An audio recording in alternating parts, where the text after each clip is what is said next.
Good morning, students. In the last class, we discussed underemployment, which is also known as disguised unemployment.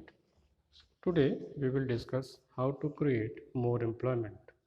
From the above discussion, we can see that there continues to be considerable underemployment in agriculture. Now, what is underemployment? It is a situation in which more than required people are employed in a job. For example, suppose on a farm, 4 people are required, but actually 8 people are employed or working on that farm. That means 4 people are engaged, but they are actually not working. Or we can say that all the 8 people who are engaged, actually that work could be done by only 4 people. But since 8 people are engaged in it, the 8 people are not working to their full potential. This is underemployment. There are also people who are not employed at all. In what ways can one increase employment for people? Let us look at some of them.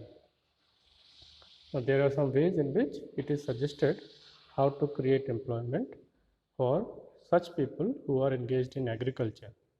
Take the case of Lakshmi with her 2 hectare plot of unirrigated land. The government can spend some money or banks can provide a loan to construct a well for her family to irrigate the land. Now, water supply is one problem in our country in case of agriculture because we depend upon monsoon for irrigation. So, if the bank provide loan to these poor farmers, they can have a well or tube well for irrigation and they will not depend upon monsoon.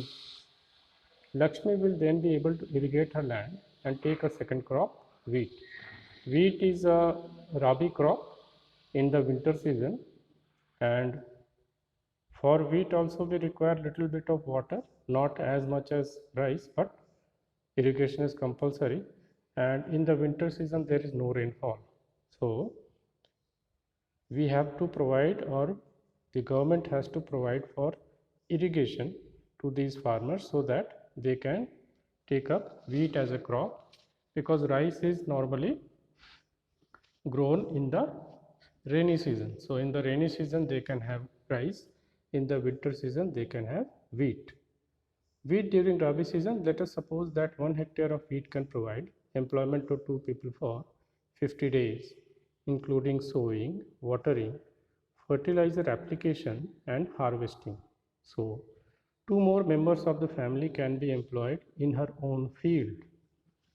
So the people who are idle after the rainy season, they can be employed in the farm in the agriculture or cultivation of wheat. Now suppose a new dam is constructed and canals are dug to irrigate many such farms. This could lead to a lot of employment generation within the agricultural sector itself, reducing the problem of underemployment. Canals or dams are dug for irrigation or to hold the water which is received in the rainy season, and this water, when it is held in these dams, they can be used for the remaining part of the year when we have no rainfall. So a large dam could be built in an area which has less rainfall, so that for the remaining part of the year the water stored in the dam could be used for irrigation, as well as it can also be used for electricity generation. So hydroelectricity is also one of the ways to produce electricity. So this is done with the help of flowing water.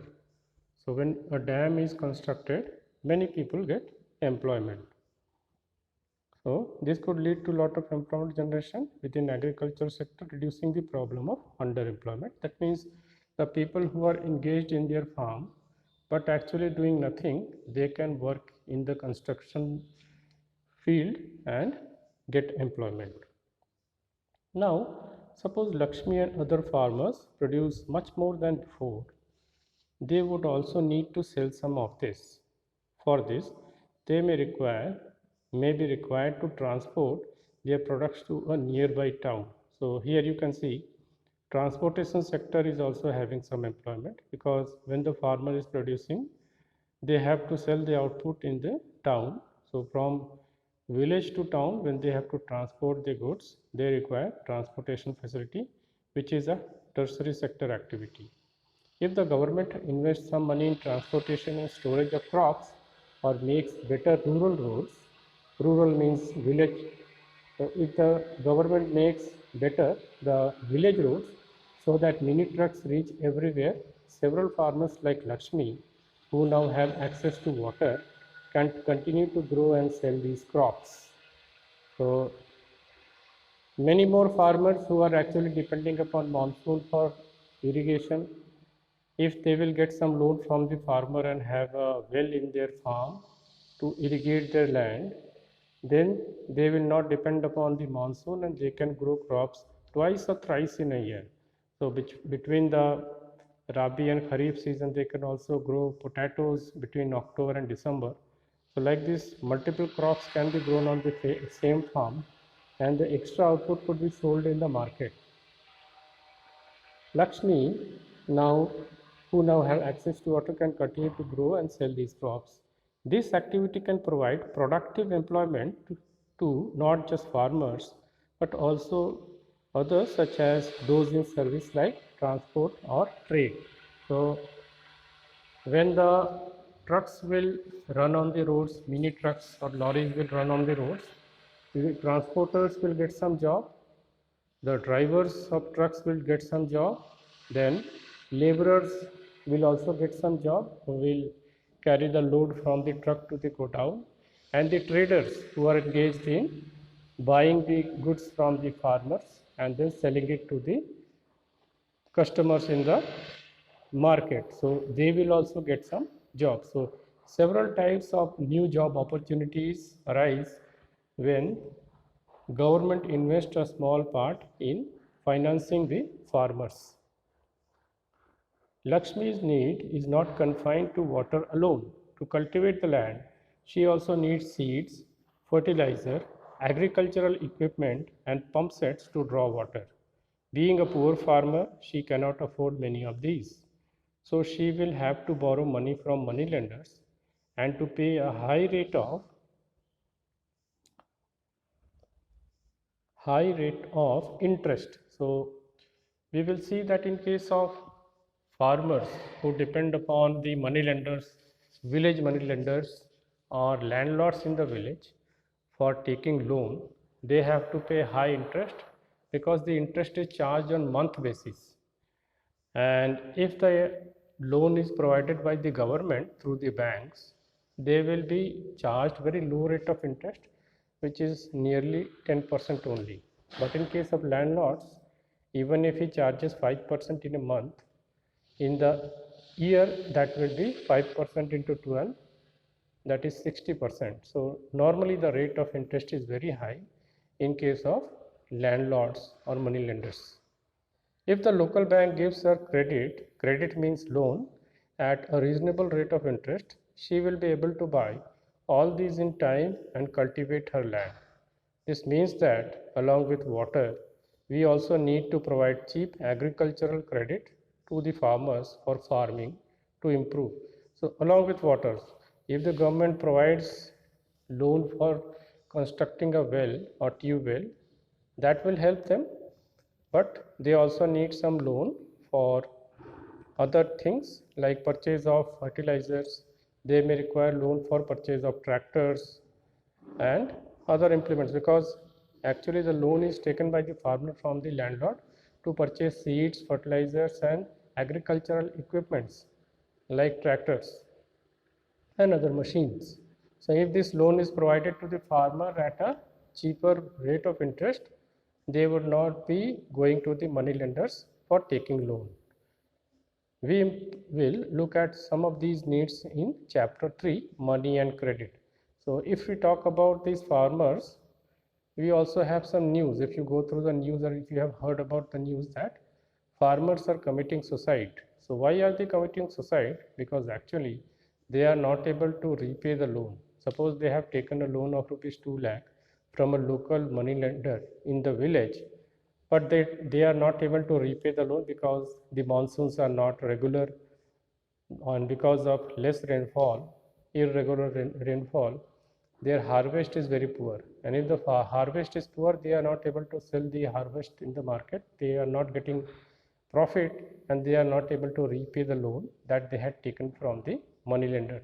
But the money lenders pressurizes the farmers, threatens the farmers that if you don't repay the loan, I will beat you or I will take your land, and many times the farmers have to sell their land to repay the loan. And the farmers who are not able to tackle these type of pressures, many times the farmers commit suicide. So every year we will hear that thousands of farmers in India have committed suicide. The major reason or basic reason behind these suicides is that they are taking heavy loans from the money lenders, and they are not able to repay the loan because of irregular monsoon. So if they are provided with regular loans with low rate of interest, they would get rid of these type of money lenders, and then they will improve the output, they will increase their income also. So this is also very important. Another way by which we can tackle this problem is to identify, promote and locate industries and services in semi-rural areas. Now, semi-rural areas are those areas in which the area is neither entirely a village nor a town. So a place like Gumla can be called a semi-rural area because it is not a big town, neither it is a village. So in these semi-rural areas which are near to the farms, because nearby our this town we can see there are many farms, many farmers are cultivating. So in these areas only some industries can be set up, local industries for which the raw material comes from the agriculture. So in the semi-rural areas where a large number of people may be employed, for instance, suppose many farmers decide to grow arhar and chickpea motor in Hindi we call it, or pulse crop, setting up a dal mill to procure and process these and sell in the cities is one such example.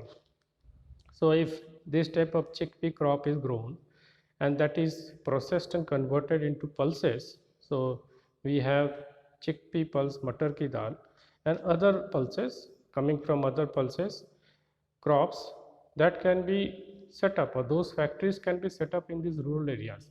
We can have a rice mill also because paddy is grown in the farms in this particular area, and that rice mill will purchase that paddy and then convert that into rice. So rice mills can also be set up in these areas.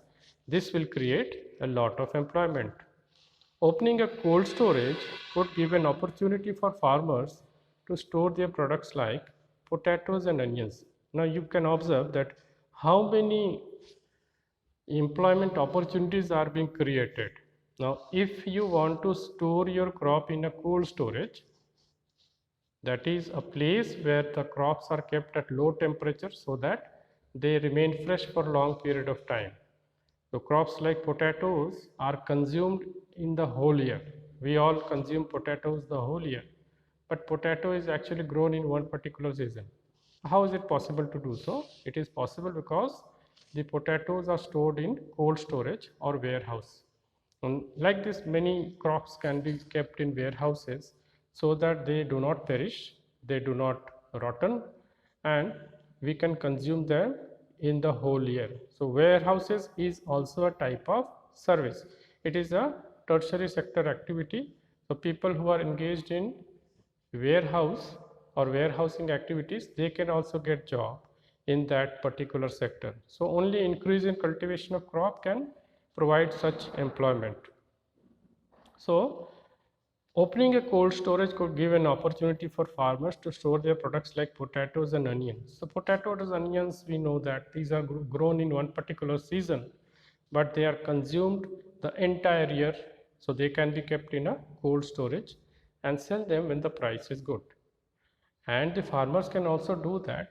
They do not sell the crop right after the harvest. They can keep the crop in the cold storage and wait for few days, few months, so that when the prices are higher, they could sell them and earn more profit. Because at the time of harvest, when too much crop come to the market and there is extra supply of that particular crop in the market, what will happen? The prices of that particular crop will go down, and in this case the farmer will have very less profit. Sometimes he may have or incur a loss. So to avoid this, warehousing is very good option. In villages near forest areas, we can start honey collection centers where farmers can come and sell wild honey. Now this is also a primary sector activity, honey bee centers, and people can rear honeybees to collect honey from these honeybees where farmers can come and sell wild honey. It is also possible to set up industries that process vegetables and agricultural potato products like potato, sweet potato, rice, wheat, tomato, fruits, which can be sold in outside market. So these agro-based companies can be set up in these semi-rural areas and create lot of employment. For example, potato can be used to make potato chips. So one chips factory can be opened near the semi-rural area or village area. Like this, wheat can be processed in a wheat mill or uh, flour mill. Tomatoes can be used to make tomato sauce or ketchup, and many fruits can be used to make fruit juices. So this can create lot of employment. This will provide employment in industries located in semi-rural areas and not necessarily in large urban centers. So what is the focus of the government? That if these type of industries are set up in these semi-rural areas, then people will not flee from their houses in the village. They will not go to the town and not do some odd job, because what happens due to migration from the villages to the towns, people do not get a decent job. They are engaged in some labor work, and then they are earning very little. The place where they live is pathetic. They don't have facilities for proper living in the village, in the towns, because they live in some crowded areas in the towns. So in India, in cities like Delhi or Mumbai, there are many places where these type of jhoggis are situated. So in Bombay or Mumbai, there is a place called Dharavi. It is the largest slum in Asia, in which people normally who have migrated from villages, they are living here in very small sheds or houses, and they are facing many type of problems and diseases also. To avoid this, the people can be provided job at their house or at their village, so that they do not migrate, and they could contribute to the GDP growth of the country by engaging in these type of activities. So these are various ways in which the jobs can be created. You observe that jobs can be created in the transport sector, in the warehousing sector, in industries, and employment can also be created in the agricultural sector when farmers can be provided loans for irrigation facilities, and they can grow crops for entire year, 2 or 3 crops, and increase their income. So with this we end the class today, and we will continue further in the next class. Thank you.